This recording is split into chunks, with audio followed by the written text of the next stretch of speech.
Hello friends, subscribe our channel and press bell icon to get the notification of new video. Thank you. Join our WhatsApp group to get daily latest updates. It's totally free, and all the best for this test.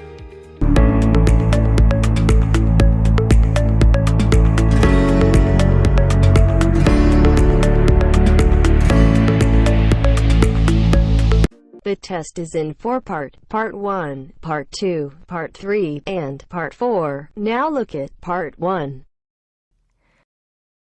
You will hear a man arranging to get a telephone connection. First, you have some time to look at questions 1 to 4.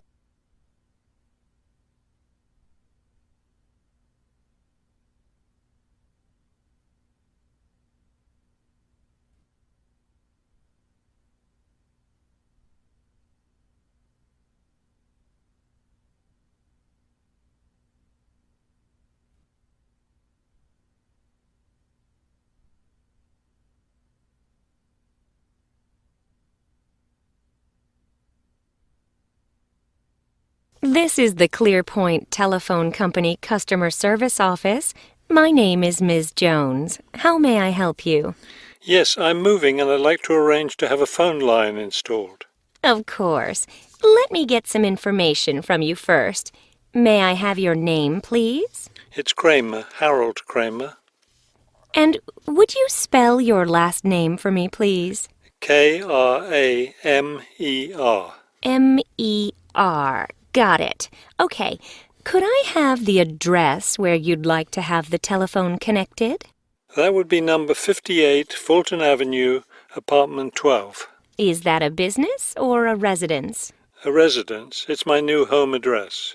Then the type of phone service you want is residential, not business? Yes, it's for my home. All right, fine. Now, let me get your employment information. Who is your current employer? I work at the Wrightsville Medical Group. Then your occupation is doctor? No, I work for the doctors. I'm the office manager. Before you hear the rest of the conversation, you have some time to look at questions 5 to 10.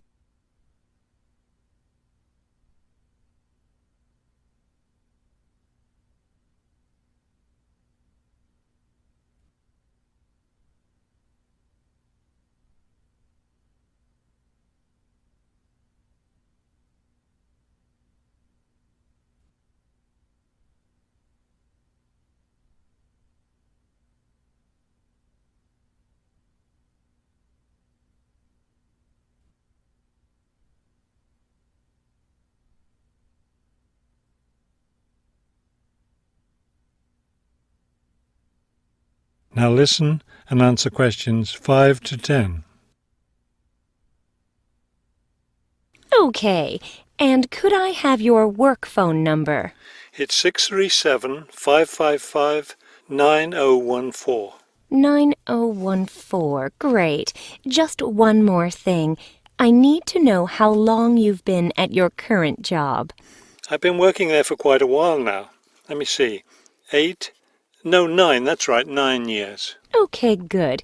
You've been there long enough, so I don't need to ask about any other work history.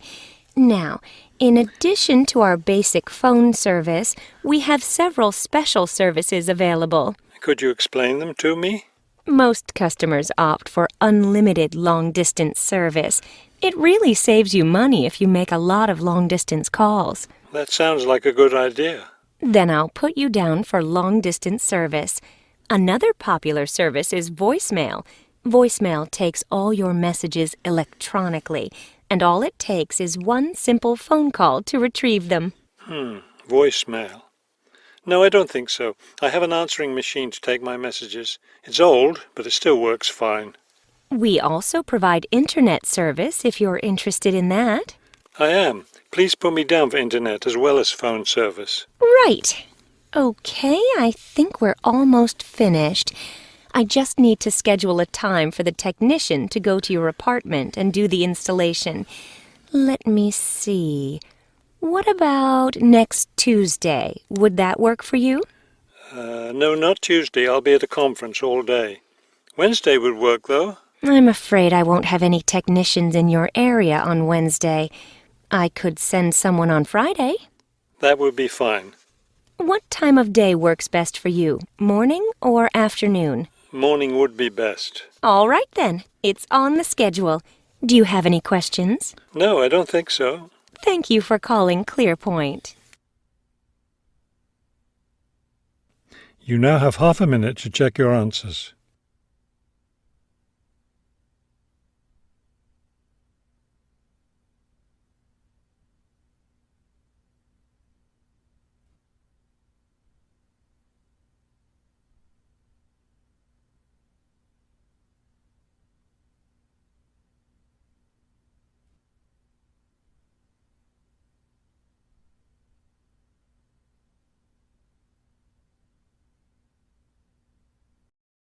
Now turns to part 2. You will hear a radio interview about an upcoming fair. First, you have some time to look at questions 11 to 14.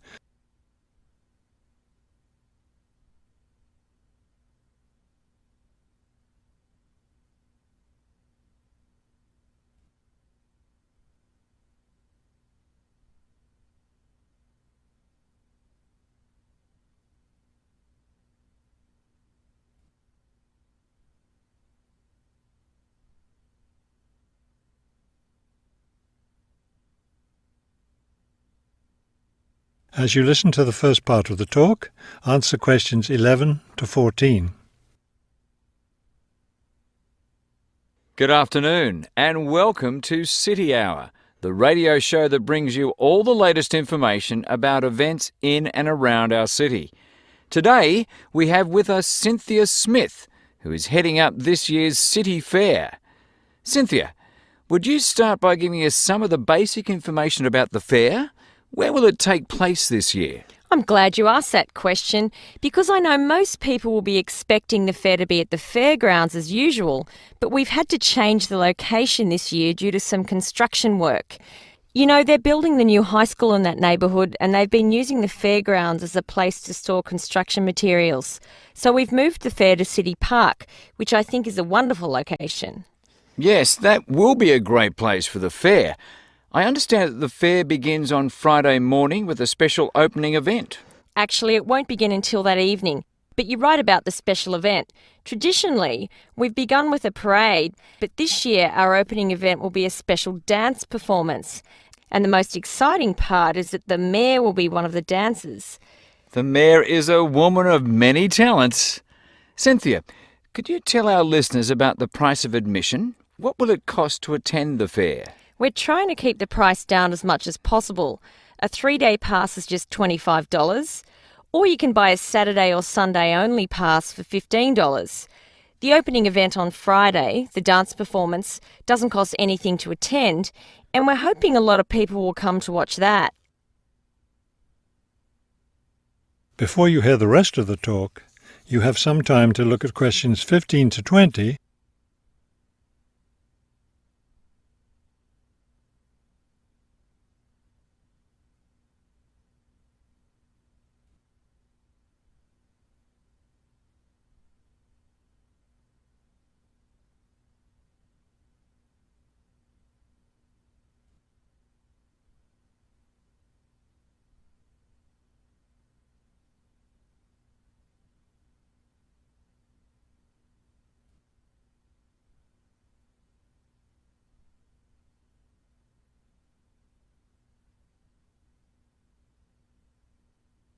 Now listen and answer questions 15 to 20.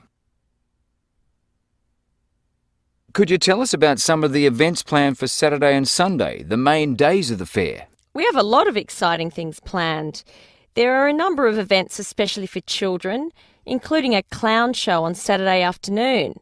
On Saturday evening, we've got an event that can be enjoyed by the whole family, a concert by the lake. I'm sure that will be a popular event.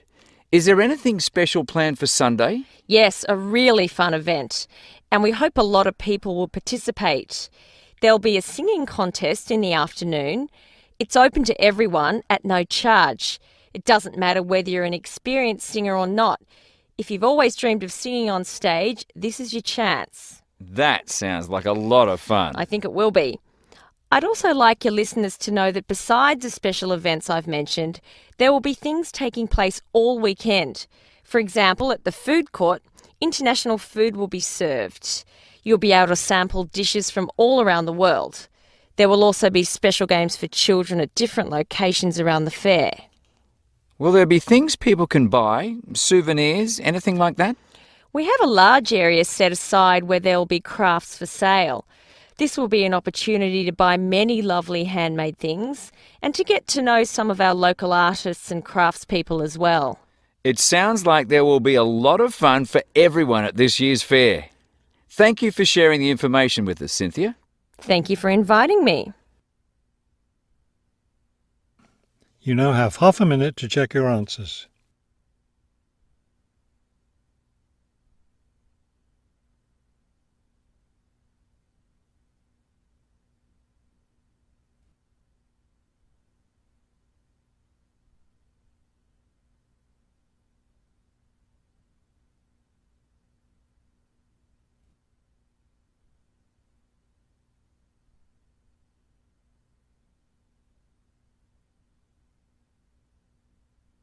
Now turns to part 3.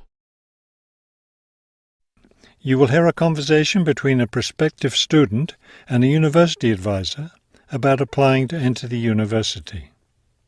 First, you have some time to look at questions 21 to 23.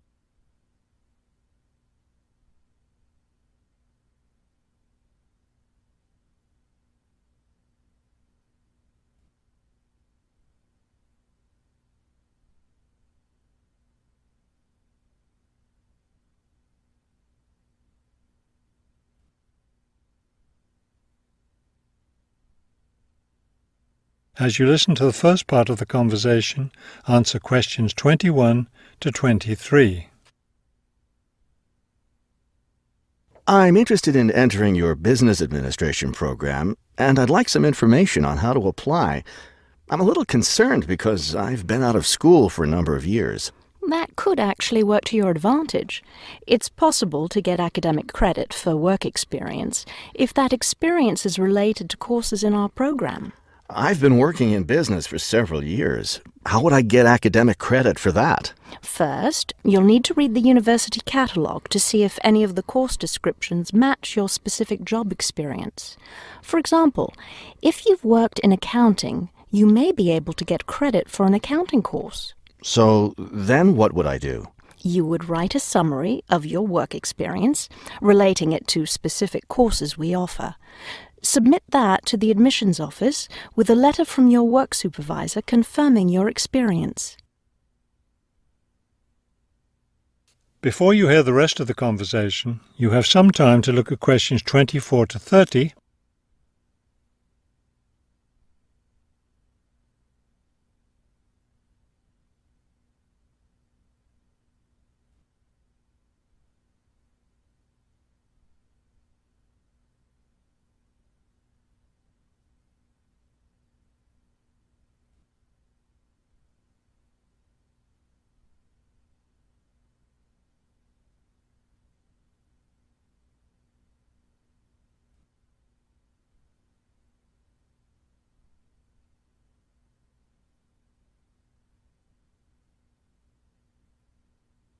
Now listen and answer questions 24 to 30. Would I submit those things at the same time that I apply for admission? That would be the best idea. Have you seen a copy of our university catalogue? Not the most recent one. I have a copy from last year. You'll need to look at the latest one. Unfortunately, I've run out of copies, but you can get one from the library for now, and I'll send you your own copy as soon as I have more available. Thank you. How does the admissions process work? Well, first you'll need to get an application for admission. Those are available in the admissions office. The application form contains all the instructions you'll need. That sounds simple enough. Of course, you'll need to make sure you meet all the admissions requirements. How can I know what those are? We have copies of the requirements lists for all university programs here in the counselling centre. I'll give you one before you leave today. Will I need to get recommendations from my employer or former teachers? Oh, yes, you will. The recommendation forms are available in the admissions office. Now, I don't know if you'll also be applying for a part-time job through the university work-study program. I'm considering that. How can I find out what kinds of jobs are offered? You can access the job listings from the computers in the library. Are you planning to study full-time or part-time? I want to be a full-time student. Good. Then you'll qualify for the work-study program. Part-time students aren't eligible. As a full-time student, would I be eligible for a free bus pass? No, unfortunately, we don't have those available for any of our students. However, you can apply for financial assistance to help pay for your books or for your tuition. I'd like to look into that. Do I apply for that at the admissions office? No, that's through us. You'll need to make an appointment with a counselor. You now have half a minute to check your answers.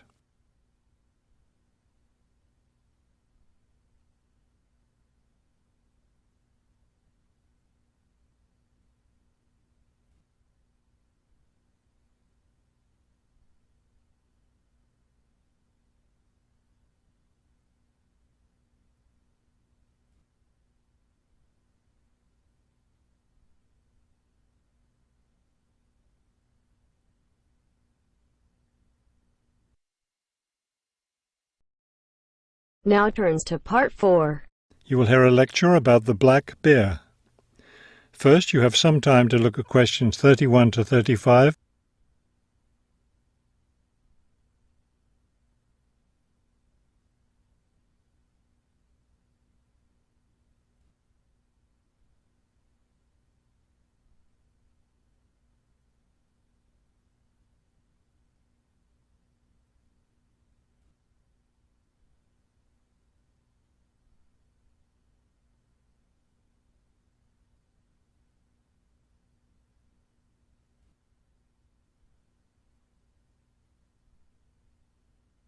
Now listen carefully and answer questions 31 to 35. The black bear, or Ursus americanus, has a wide range inhabiting forested areas of North America, including Canada, the United States, and parts of northern Mexico. Black bears are omnivores, getting their nutrition from a wide variety of plants and animals. The particular foods any one bear eats depends on what's available in the area where that bear lives, as well as on the season of the year. Generally speaking, plant foods make up 90% of the bear's diet. The rest of its meals consist of animal foods, such as insects and fish. Bears have a relatively long gestation period. Mating takes place in the spring or early summer, but bear cubs aren't born until the following winter. Usually, 2 cubs are born at a time, although some litters may have as many as 5 cubs. Bear cubs are dependent on their mother and may stay with her for close to 2 years. Wild black bears can live as long as 25 years. They've lived for as long as 30 years or more in captivity. Before you hear the rest of the talk, you have some time to look at questions 36 to 40.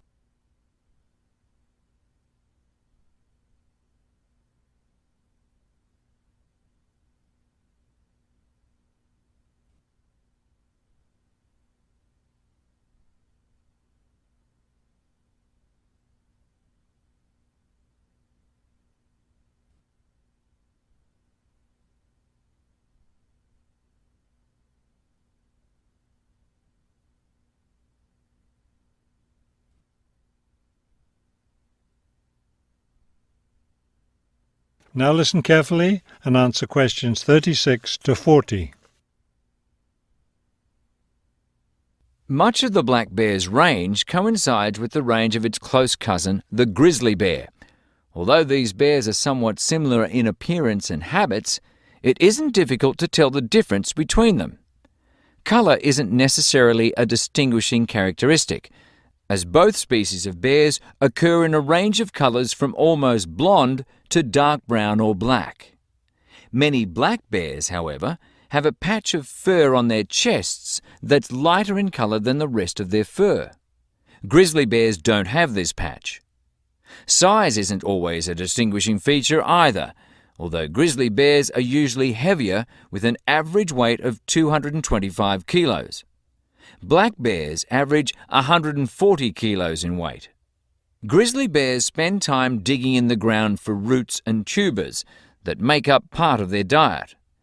The large muscles they need for this give them a distinct shoulder hump. This hump is absent in black bears, which don't do the same kind of digging. The shape of the face and ears is also different in each species of bear. Grizzly bears have a depression between the eyes and nose, and short, round ears. Black bears, on the other hand, have a straighter profile and longer, more pointed ears. Grizzly bears are known for their fearsome, long, sharp claws. Black bears have shorter claws, which are better suited for climbing trees. You now have half a minute to check your answers.